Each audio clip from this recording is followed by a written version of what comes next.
Shalom jemaat terkasih, ada roh sukacita yang bisa kami rasakan di sini. Saya percaya kita semua juga dapat merasakannya, sebab Tuhan Yesus telah hadir di tengah-tengah kita. Mari saatnya untuk kita datang ke hadirat Tuhan dengan penuh sukacita, bersekutu bersama. Namun sebelumnya marilah kita bersatu bersama di dalam doa. Terima kasih ya Tuhan, Allah kami yang kami sembah, Allah kami yang dahsyat dan mulia. Ini kami jemaat-Mu ya Tuhan, dengan hati yang haus untuk menyembah-Mu, haus untuk memuji dan memuliakan-Mu. Kami ingin menyenangkan hati-Mu, kami ingin memberikan yang terbaik hanya untuk-Mu. Ampuni segala dosa dan kesalahan kami, biarlah Engkau yang pimpin jalannya ibadah kami. Terima kasih ya Tuhan, hanya di dalam nama Tuhan Yesus Kristus kami berdoa dan mengucap syukur. Haleluya. Amin.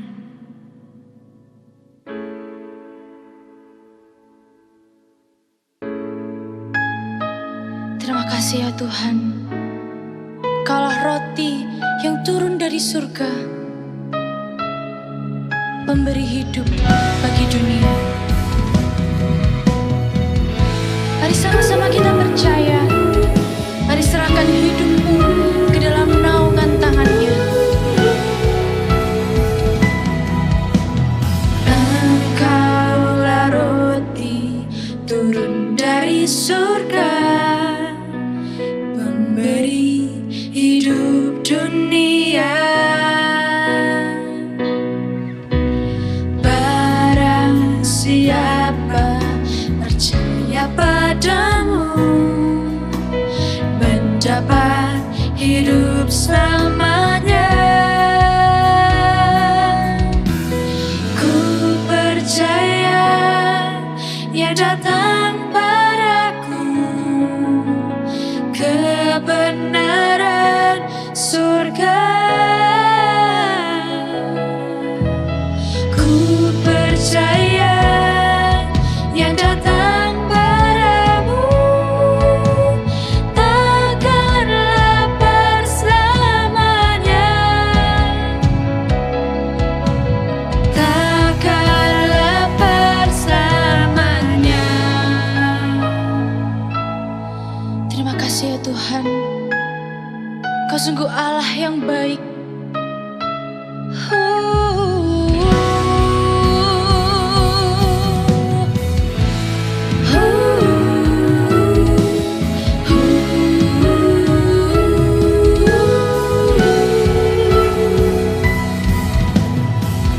Engkaulah roti turun dari surga, pemberi hidup dunia.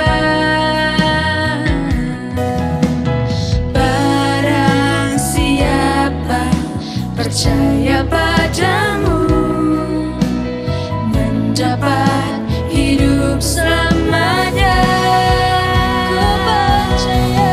Ku percaya yang datang padamu kebenaran surga.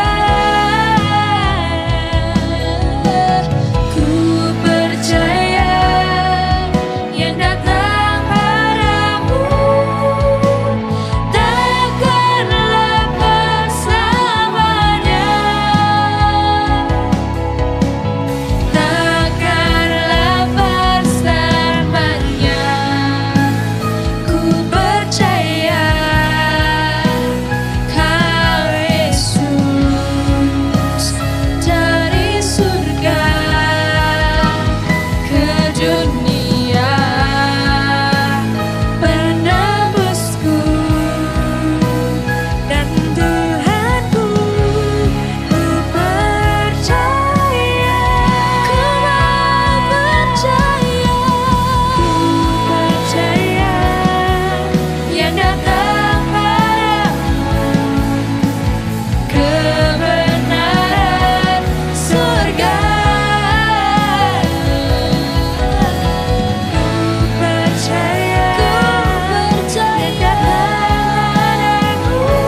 Tuhan, percaya padamu itu tidak pernah rugi. Mari sama-sama kita mengucap syukur. Segala bernapas patut mengucap syukur atas perbuatannya. Mari sama-sama kita mengecap dan melihat betapa baiknya Tuhan kita. Kecaplah dan lihatlah betapa baiknya Tuhan itu. Rasakan dan nikmati kasih setia Tuhan. Katakan kecaplah, kecaplah dan lihatlah betapa baiknya Tuhan itu. Rasakan dan nikmati kasih setia Tuhan. Syukur bagimu Tuhan, segala hormat bagimu Tuhan, Allah yang mengasihiku, Allah yang memeliharaku selamanya. Sudahkah kita mengucap syukur atas perbuatan yang sungguh mengherankan? Mari sama-sama angkat suaramu. Dengan percaya katakan kecaplah. Kecaplah dan lihatlah betapa baiknya Tuhan itu. Rasakan dan nikmati kasih setia Tuhan. Kecaplah dan lihatlah, sungguh Tuhan kita Allah yang baik. Amin. Katakan pada dirimu dan nikmati kasih setia Tuhan. Syukur bagimu Tuhan, segala hormat bagimu Tuhan, Allah yang mengasihiku, Allah yang memeliharaku. Katakan syukur, syukur bagimu Tuhan, segala hormat bagimu Tuhan, Allah yang mengasihiku, Allah yang memeliharaku. Oh, syukur bagimu Tuhan, segala hormat bagimu Tuhan, Allah yang mengasihiku, Allah yang memeliharaku. Katakan syukur, syukur bagimu Tuhan, segala hormat bagimu Tuhan, Allah yang mengasihiku, Allah yang memeliharaku selamanya. Allah yang mengasihiku, Allah yang memeliharaku selamanya.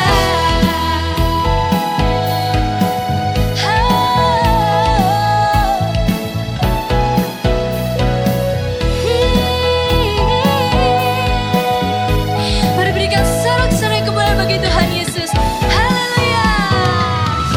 Amin. Terima kasih ya Tuhan. Mari saatnya untuk kita masuk ke hadirat Tuhan lebih dalam lagi.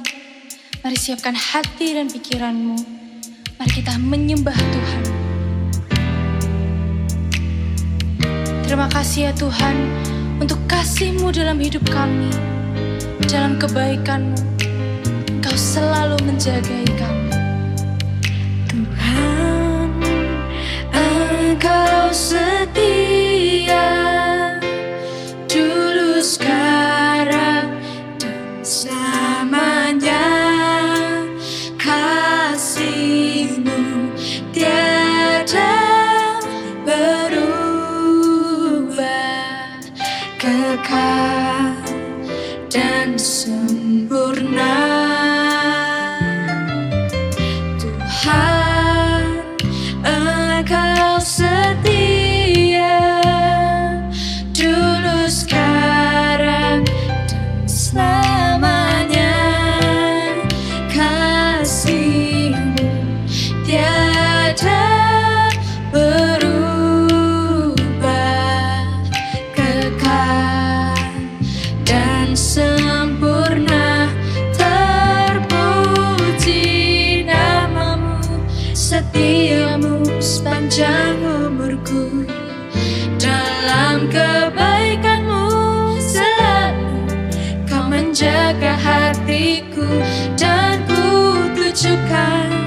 segenap hidupku pada ketabahan-Mu. Engkau setia sampai selama-lamanya. Terima kasih ya Tuhan, Engkau Allah kami yang setia. Mari pujikan pujian ini dengan segenap hatimu. Tuhan, Engkau setia, dulu, sekarang, dan selamanya. Kasih-Mu tiada berubah, kekal dan sempurna. Terpuji nama-Mu, setiamu sepanjang umurku. Dalam kebaikan-Mu selalu Kau menjaga hatiku, dan ku tujukan segenap hidupku pada ketabahan-Mu. Engkau setia sampai selama-lamanya. Oh, terpuji nama-Mu, Allah yang setia. Haleluya. Mari sama-sama sembah Dia. Mari ungkapkan ucapan syukur. Dia yang disembah, Ku sembah Kau Tuhan. Haleluya. terpuji nama-Mu Tuhan. Agung nama-Mu Tuhan. Mari sama-sama bermazmur bagi Tuhan. Haleluya. Haleluya. Engkau Allah yang setia. Terima kasih Yesus. Terpuji nama-Mu, setiamu sepanjang umurku. Dalam kebaikan-Mu selalu Kau menjaga hatiku, dan ku tujukan segenap hidupku pada ketabahan-Mu. Engkau setia sampai selama-lamanya. Engkau setia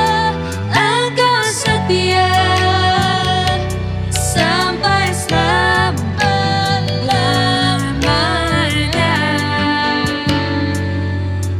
Oh, terima kasih ya Tuhan. Terima kasih atas pemeliharaan-Mu dalam hidup kami.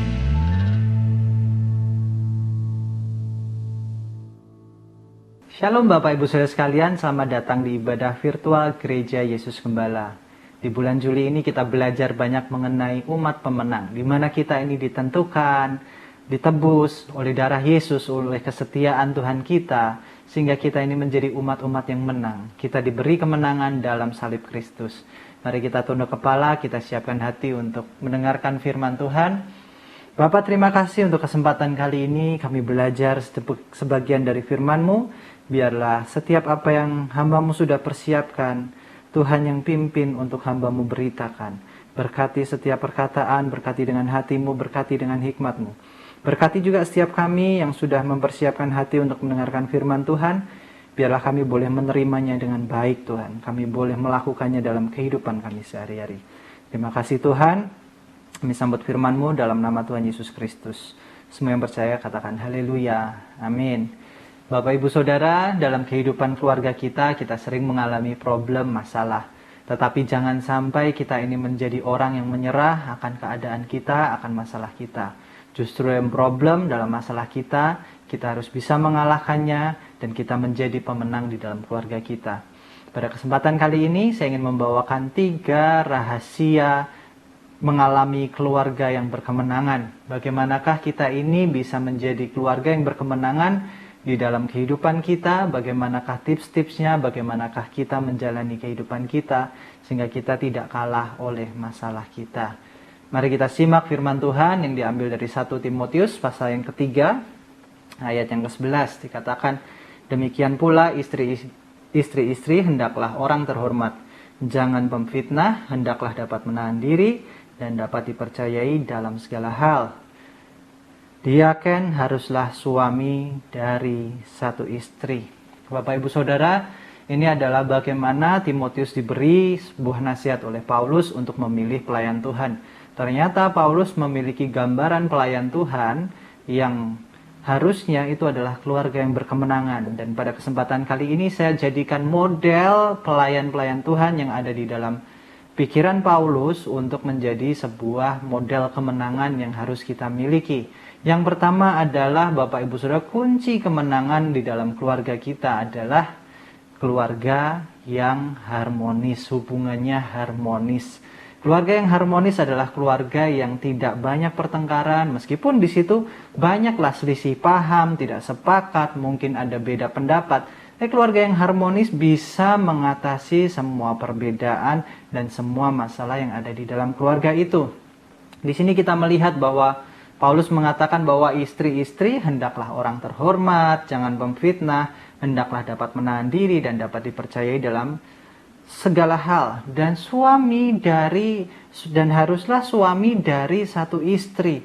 Bapak Ibu Saudara, kalau kita lihat di sini Paulus menggambarkan pernikahan yang monogami, pernikahan antara seorang pria dengan seorang wanita, di mana di sini haruslah seorang suami ini mempunyai hanya satu istri saja.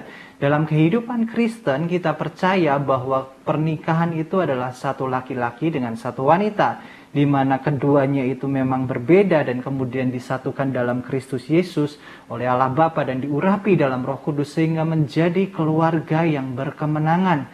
Kalau kita melihat bagaimana harmonisnya keluarga ini adalah di sini ada rasa saling percaya antara satu dengan yang lainnya. Kalau kita melihat orang yang di dalam keluarganya tidak harmonis, terjadi pertengkaran, percekcokan, maka Amsal 11 pasal 29 mengatakan siapa yang mengacaukan rumah tangganya akan menangkap angin.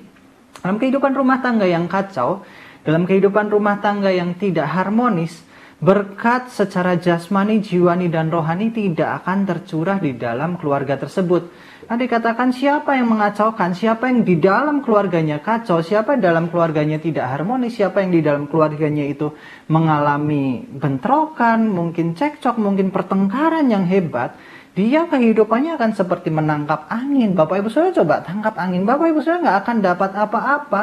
Itulah kehidupan di dalam kita kalau kita keluarga kita adanya hanya pertengkaran, adanya hanya perselisihan, adanya hanya saling menyakiti, maka kehidupan kita yang lain akan menjadi sia-sia. Karena kehidupan keluarga itu adalah dasar di mana kita ini menerima berkat rahmat Tuhan. Kalau keluarga tidak terjadi harmonis, keluarga tidak terjadi saling mengasihi, saling mempercayai, maka keluarga ini mempunyai hubungan yang sedang bermasalah. Jangan kita ini mengatakanlah keluargaku baik-baik saja, tapi kita sering bertengkar. Bahkan perkara yang sederhana bisa menjadi perkara yang besar. Perkara yang sederhana membuat yang istri pergi kemana, suami pergi kemana, dan mereka melarikan diri dari masalahnya dan menimbun masalahnya. Sehingga masalah itu makin lama makin bertumbuh dan makin lama itu makin besar dan kemudian masalah itu tidak diselesaikan. Dalam keluarga kita harus bisa menyelesaikan masalahnya. Bagaimanakah harmonis ini bisa terjadi? Yang pertama adalah kalau kita pengen keluarga kita harmonis adalah saling pengertian antara suami dan istri. Banyak di antara kita ini nggak mau pengertian sama pasangan hidup kita. Kalau orang nggak mau pengertian sama pasangan hidupnya, maka yang terjadi adalah saling mencurigai, saling berpikir yang negatif terhadap pasangannya masing-masing. Kalau orang mau mengerti perasaan yang satu dan mengerti perasaan yang lain, maka yang terjadi adalah yang kedua adalah saling mempercayai. Dalam pasangan hidup ini butuh sekali saling mengerti dan saling mempercayai. Kalau kita nggak bisa mengerti dan mempercayai pasangan kita, maka yang terjadi adalah kita ini seringkali mendapatkan sesuatu yang menyakiti satu dengan yang lainnya. Di sini perlu sekali hal yang ketiga, yaitu pengendalian diri. Kalau kita bisa mengendalikan diri kita dalam ucapan kita, dalam tindakan kita, maka keluarga kita ini bisa kita jaga hubungan atau relasi yang harmonis. Bapak Ibu Saudara, dalam kehidupan kita sekarang rasanya keluarga yang harmonis ini menjadi sebuah hal yang mungkin mahal harganya. Karena apa? Harus melarutkan ego masing-masing, harus menahan emosi, harus mengendalikan perkataan. Bahkan kita ini juga harus mau ditajamkan, Bapak Ibu Saudara. Kita ini harus mau mengalah. Dalam hubungan suami istri tidak ada kalah, tidak ada menang. Yang ada adalah saling mengerti, saling mempercayai, saling mau mengendalikan diri dalam kehidupannya. Jangan sampai kalau satu sedang berbicara, yang satu berbicara tambah keras, yang satu menimpali dengan tambah keras, yang satu mulai banting barang, yang satu mulai lempar barang, dan berakhir dengan kata, aku ingin cerai. Perceraian tidak akan menyelesaikan problem masalah kita. Perceraian adalah orang yang menyerah terhadap masalah dalam keluarganya. Tuhan menciptakan suami dan istri, disaksikan oleh hamba Tuhan dan jemaat gereja lokal, dan diberkati oleh Allah Bapa, dan diberkati dalam nama Yesus, diurapi dalam Roh Kudus supaya kita ini terima berkat Tuhan dalam keluarga kita. Keluarga menjadi bagian yang sangat penting dalam kehidupan kita. Bagaimana kita juga mengerti anak-anak kita, mengerti orang tua kita. Anak-anak, hormatilah orang tuamu. Disitulah letak keberhasilanmu, letak panjang umur. Jangan sampai kita ini tidak hormat sama orang tua. Mungkin kadang kita ini nggak sepakat sama orang tua kita. Mungkin kita berpikir kenapa jalan pikirnya berbeda. Tapi kita harus mengasihi. Kita harus mau mengerti. Kita juga punya yang namanya dididik oleh orang tua kita. Belajar untuk mengerti, menyelami, memahami juga pikiran orang tua kita. Jangan sampai anak-anak tumbuh sebagai anak-anak yang memberontak. Tetapi tumbuhlah sebagai anak-anak yang mencintai keluarganya, mencintai orang tuanya. Terutama remaja-remaja yang sedang bertumbuh, hormonnya sedang menjadi sebuah hormon yang membuat kita ini sering rebel atau memberontak. Kendalikan diri kita, tundukkan diri kita pada Tuhan, dan kita boleh mencintai orang tua kita. Hal yang kedua adalah, Bapak Ibu Saudara, mari kita belajar memprioritaskan keluarga. Para suami-suami terutama, suami-suami seringkali dalam kehidupannya memprioritaskan pekerjaan. Kalau dalam kehidupan kita memprioritaskan pekerjaan, kita melupakan keluarga, hal itulah yang salah. Tetapi kalau kita punya prioritas yang benar dalam keluarga, dalam pekerjaan, kita seringkali mengerti bagaimana caranya membagi waktu. Nah, itulah bagaimana kita memprioritaskan keluarga, dan kita juga membagi waktu kita di dalam pekerjaan, pelayanan, dan hal yang lainnya. Tangga yang berkemenangan itu pinter bagi waktunya.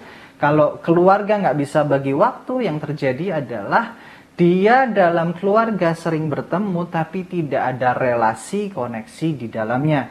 1 Timotius pasal 3 ayat 12 tadi dikatakan diaken haruslah suami dari satu istri. Yaitu seorang suami yang hanya memiliki satu istri. Pernikahan Kristen adalah pernikahan yang monogami. Pernikahan Kristen adalah pernikahan antara pria dan wanita, di mana pria ini memiliki bentuk tubuh yang gagah dan wanita memiliki tubuh yang lebih indah daripada pria. Dan pria memiliki hormonnya sendiri, wanita juga memiliki hormonnya sendiri. Mereka bertumbuh dari seorang anak laki-laki dan perempuan yang muda tumbuh dewasa, dan akhirnya pada waktu mereka sudah siap menikah, mereka menjadi pasangan di dalam Kristus yang diberkati. Kalau kita melihat bahwa yang namanya zaman sekarang ini seringkali mendisorientasi dari kehidupan seksual. Kenapa? Karena yang namanya pria bisa menyukai pria, wanita diperbolehkan menyukai wanita. Hal ini tidak diciptakan di dalam Kristus, di dalam firman Tuhan. Karena dikatakan Tuhan menciptakan Adam dan Tuhan menciptakan Hawa. Dan mereka ini keduanya menjadi satu daging, yang artinya mereka dipersatukan untuk saling melengkapi. Pria akan melengkapi wanita dan wanita akan diperlengkapi oleh pria menjadi satu insan yang utuh. Disinilah kita harus belajar bagaimana kita juga harus tidak toleransi terhadap pandangan dunia yang tidak sesuai dengan firman Tuhan. Kalau kita mulai berkompromi dengan pandangan dunia yang tidak sesuai dengan firman Tuhan, maka kita tidak mempercayai Injil seutuhnya. Mari kita kembali kepada fitrah yang benar, kembali kepada hakikat yang benar, kembali kepada ukuran yang sangat-sangat benar di dalam firman Tuhan. Kita belajar Bapak Ibu Saudara, keluarga harus bisa memprioritaskan yang namanya anak-anak. Karena dikatakan dia kan harus suami dari satu istri dan ngurus anak-anaknya. Siapa yang ngurus anak-anak dalam keluarga kita? Kita seringkali bilang, mah itu urusanmu anak-anak, aku urusannya bekerja cari uang. Suami-suami dengarkan bagaimana mau mempunyai keluarga yang berkemenangan, ikutlah mengurus anak-anak. Jangan hanya urus pekerjaan saja. Karena kita di dalam keluarga punya satu porsi yang besar dalam pendidikan anak. Bapak-bapak, jangan lupakan anak-anak. Bapak-bapak, jangan hanya bekerja saja. Bapak-bapak harus mempunyai rasa kasih untuk mendidik anak-anaknya. Kita sering berpikir ya, yang namanya pendidikan itu udah diurus mamanya aja lah. Seorang pria punya tanggung jawab untuk mendidik anak-anaknya.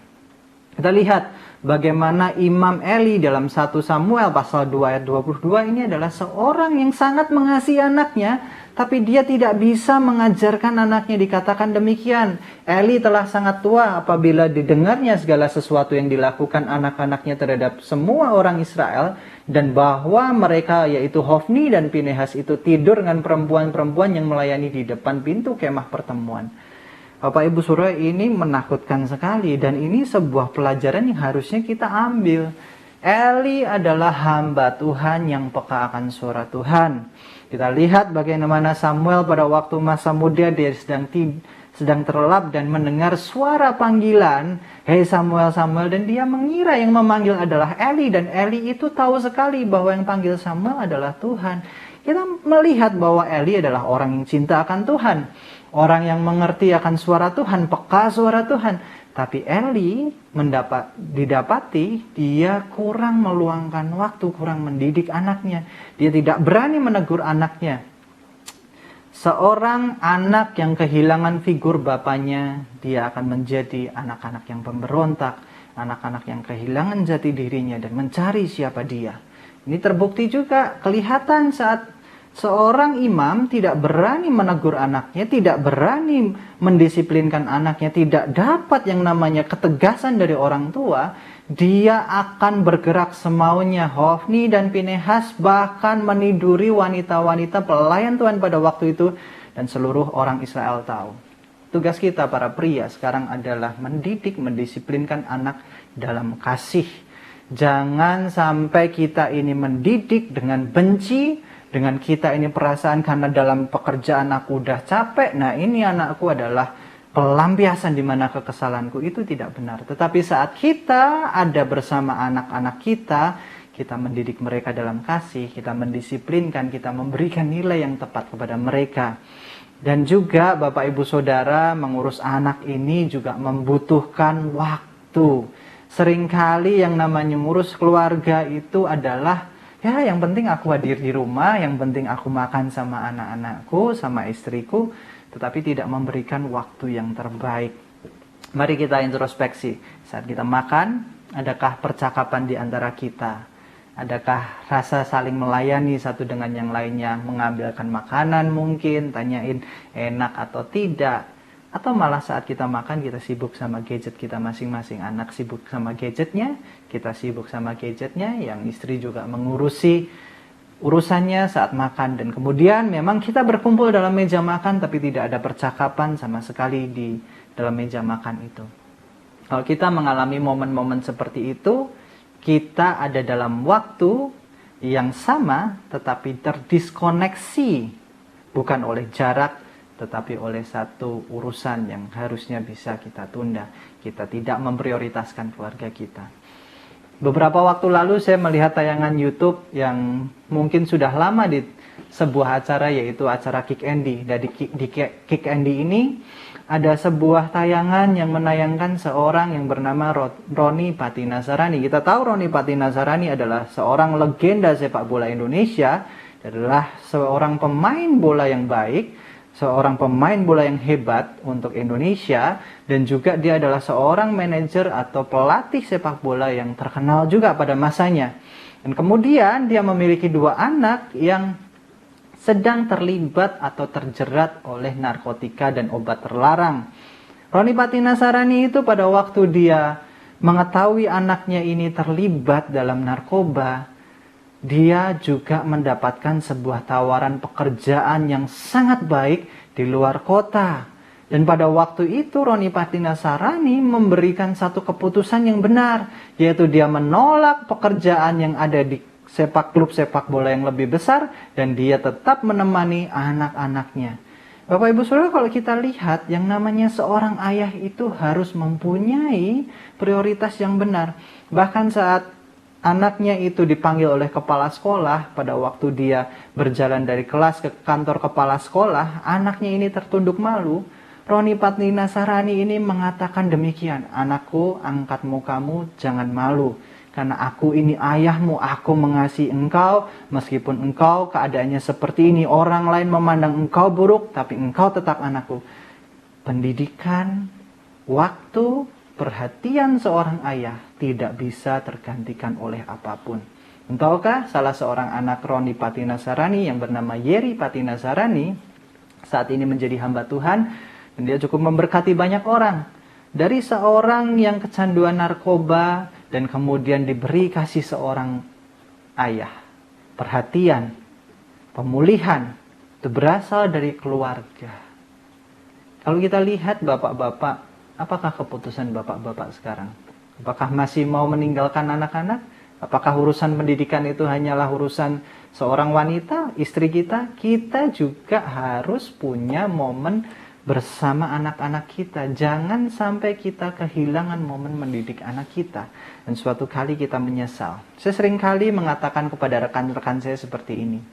Kalau kita sebagai orang tua, sebagai ayah, sebagai ibu, jabatan kedudukan kita dan fungsi kita dalam keluarga tidak akan bisa digantikan oleh orang lain. Kita akan tetap menjadi ayah bagi anak-anak kita sampai kapanpun.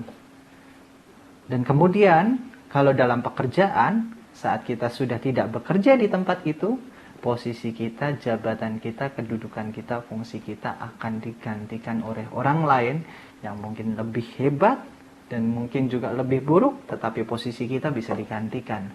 Jadi sekarang kita boleh berpikir, manakah yang prioritas buat kita, keluarga atau pekerjaan? Saya tidak mengajarkan untuk, kalau gitu saya harus prioritaskan keluarga, saya harus tinggalkan pekerjaan. Bagi waktu kita saat kita ada dalam keluarga, mari kita luangkan waktu untuk keluarga kita juga sepenuhnya, mengasihi mereka. Sebagai seorang suami, kadangkala saya juga ditegur oleh istri saya. Istri saya seringkali saat kita lagi ngobrol, kemudian sambil ngobrol saya masih main gadget saya. Karena saya udah memang sedang membaca mungkin buku di gadget saya, atau saya sedang balas pesan, atau saya sedang melihat tayangan-tayangan di dalam gadget saya. Kemudian istri saya ini bilang gini, "Kamu tuh kalau tak ajak ngomong aku, kamu gak bisa fokus sama aku." Suami-suami juga perhatikan istri. Kita ini hidup harus mempunyai waktu yang fokus dalam keluarga kita. Jangan menjadi orang yang egois. Yang ketiga, yang terakhir, bagaimanakah kita mempunyai atau kita bisa mendapatkan keluarga yang berkemenangan adalah kita ini harus yang namanya memelihara iman kita. Memelihara iman itu adalah seperti ini. Dalam 1 Timotius pasal 3 ayat 8 dikatakan, demikian juga diaken-diaken haruslah orang terhormat, jangan bercabang lidah, jangan penggemar anggur, jangan serakah. Kalau kita melihat bagaimana dalam 1 Timotius pasal 3 ayat 9, melainkan orang yang memelihara rahasia iman dalam hati nurani yang suci. Kalau mau keluarga kita berkemenangan, jaga karakter rohani kita. Jangan menjadi orang yang omongannya tidak bisa dipegang, yang juga senangnya mabuk, yang senangnya adalah sesuatu yang duniawi saja, dan jangan serakah, tetapi jadilah orang yang memelihara iman dan rahasianya dan memiliki hati nurani yang suci.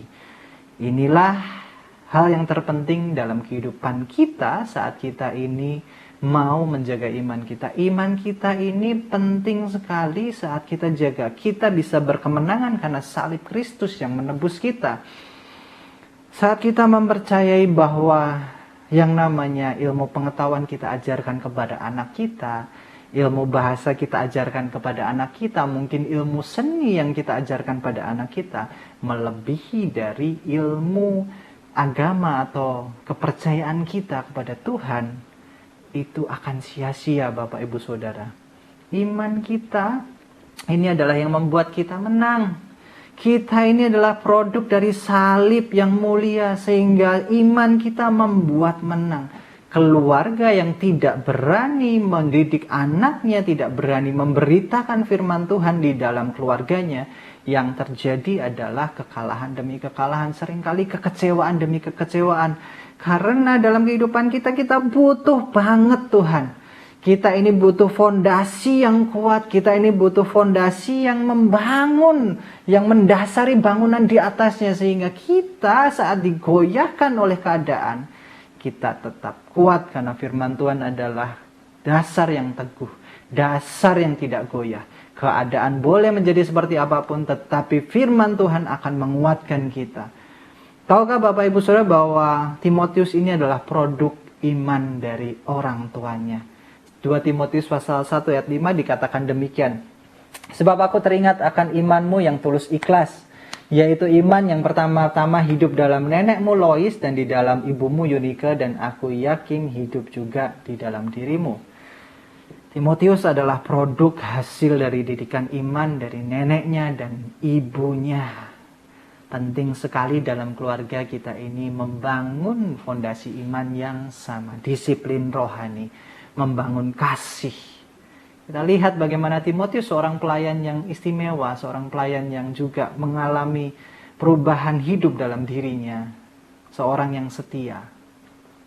Ternyata diawali dari keluarga.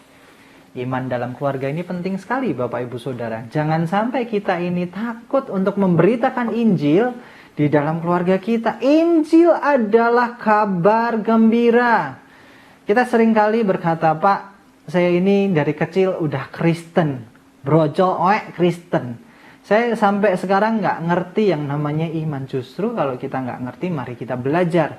Saya sendiri tumbuh bukan berasal dari keluarga Kristen. Mama saya awalnya tidak kenal Tuhan, papa saya awalnya nggak kenal Tuhan, papa saya justru lebih memilih tenis daripada ke gereja. Dan akhirnya mama saya ke gereja, dan kemudian berangsur-angsur satu demi satu itu mulai ke gereja. Papa mulai ke gereja, kakak saya mulai ke gereja, dan akhirnya saya anak terakhir, saya pun ke gereja.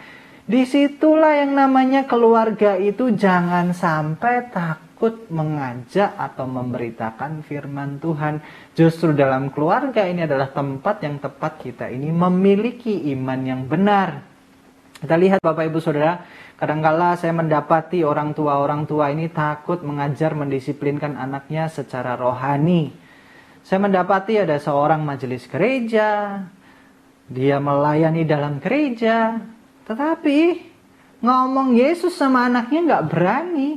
Kalau kita lihat yang namanya kehidupan kita dalam keluarga, harusnya kabar gembira itu kita bawa kepada orang yang terdekat terlebih dahulu. Lah Pak, saya ini nggak bisa ngomong, saya doa nggak pernah, saya baca Alkitab nggak pernah, saat teduh nggak pernah. Gimana saya mau ngajak anak saya bersaat teduh? Gimana saya mau mengajarkan anak saya ini firman Tuhan? Maka dari itu orang tua didiklah diri kita punya disiplin rohani terlebih dahulu. Kalau kita ini hanya bisa ngajar tapi nggak bisa melakukan, maka akan tertolak. Maka dari itu mari kita punya disiplin rohani terlebih dahulu. Bagaimana kita baca Alkitab, bagaimana kita punya jam doa pribadi, jam saat teduh. Dan kita ini boleh mengasah kasih kita kepada sesama, kemudian kita beritakan kepada anak kita, kita jadikan, nah ayo cintai Tuhan, seperti aku pun juga belajar mencintai Tuhan. Disitulah yang namanya menjaga iman, memelihara iman di dalam keluarga kita, sehingga keluarga kita ini berkemenangan. Dalam masa pandemi ini banyak sekali keluarga-keluarga yang kehilangan arah, keluarga-keluarga yang hampir berantakan, keluarga-keluarga yang gak harmonis, kemudian diharuskan untuk bersatu karena anak-anak bersekolah dari rumah, kemudian juga ada yang working from home, dan masalah-masalah yang tidak terselesaikan makin lama makin runcing, makin menggesek, dan mungkin satu dengan yang lainnya saling menyakiti. Kuncinya adalah ayo mulai bangun iman kita di dalam Tuhan bersama-sama. Sehingga keluarga kita yang tadinya mempunyai masalah itu makin lama makin ada cinta di situ, ada penyelesaian di situ, sehingga yang namanya keluarga itu mengalami kemenangan.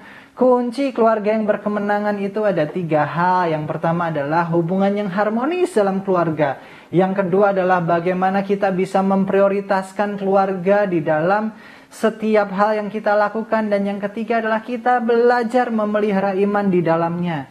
Jangan sampai kita ini hanya bekerja melakukan segala sesuatu tapi kita nggak perhatikan keluarga kita. Mari kita perhatikan keluarga kita, mari kita jaga keluarga kita, mari kita lakukan yang terbaik dalam keluarga kita sehingga keluarga kita ini mengalami kemenangan demi kemenangan. Jangan sampai kita berhasil dalam pekerjaan pelayanan tapi keluarga berantakan. Nah, keluarga ini adalah tempat di mana kita mencurahkan hati. Saat keluarga berantakan, saat anak berantakan, saat istri kita mungkin gak sayang sama kita, itu menjadi bagian yang terpenting dalam kehidupan kita. Kita merasa aku gagal. Saat kita menjaga keluarga kita, saat kita mempunyai hubungan yang harmonis, saat kita memelihara iman kita, saat kita memprioritaskan waktu dengan benar, maka yang terjadi adalah kita akan mengalami kemenangan di dalam keluarga. Mari kita siapkan hati kita untuk kita berdoa. Bapak, terima kasih untuk kesempatan kali ini. Ibadah sudah selesai. Biarlah kami yang ada dalam pergumulan, dalam keluarga kami, dalam relasi, Tuhan beri kami hati yang lega, hati yang lapang untuk kami ini saling mengasihi, merendahkan diri, ada pengendalian diri, sehingga apa yang kami lakukan akan memberkati dan muncul kembali kasih dalam keluarga kami, sehingga keluarga kami harmonis kembali. Berkati juga kami untuk membangun prioritas yang benar dalam keluarga kami. Waktu yang dicurahkan, Tuhan beri hikmat untuk kami mengatur waktu sehingga keluarga menjadi keluarga yang utuh kembali. Berkati juga Tuhan saat kami membangun, saat teduh, saat mesbah keluarga, biarlah Tuhan yang pimpin sehingga kami ini boleh mengingatkan satu dengan yang lainnya. Hamba-Mu juga berdoa setiap keluarga yang dalam pergumulan, dalam permasalahan, Tuhan yang beri jalan keluar. Sehingga kami ini boleh mendapatkan anugerah pemulihan dari Tuhan Yesus Kristus. Dan sebentar kami akan berpisah satu dengan yang lainnya, biarlah kami terima berkat-Mu. Mari kita angkat tangan di hadapan Tuhan, kita terima berkat Tuhan. Murid Yesus Gembala, terimalah berkat jasmani, jiwani, dan rohani dalam keluargamu, pekerjaanmu, dalam studimu, dalam komunitasmu, dan dalam pelayananmu. Diberkatilah engkau dengan kehidupan kekal. Diberkatilah engkau dengan hikmat ilahi. Diberkatilah engkau dengan kekuatan dan pengharapan kekal. Diberkatilah engkau dalam damai sejahtera dan kasih Tuhan selalu. Diberkatilah engkau dengan kekayaan dan kemuliaan Tuhan. Diberkatilah engkau dalam sukacita dan terang iman yang membawa engkau untuk memberitakan kabar baik. Dialah Tuhan yang tidak pernah berubah sekarang dan selamanya, yang menghadapkan wajahnya kepadamu dan yang selalu menuntun engkau. Saudara-saudara yang Tuhan Yesus kasihi, terimalah berkat anugerah dan pemeliharaan kekal dari Allah Bapa, berkat rahmat pemulihan dari Tuhan Yesus Kristus, berkat pertolongan dan penghiburan dari Allah Roh Kudus, dari sekarang sampai Maranatha Tuhan Yesus datang 2 kali di dalam kemuliaan. Semua yang percaya katakan haleluya, amin. Bapak, Ibu, Saudara, ibadah sudah selesai. Mari kita tetap jaga kesehatan kita, jaga keluarga kita, dan kita boleh mengalami kemenangan dalam keluarga kita.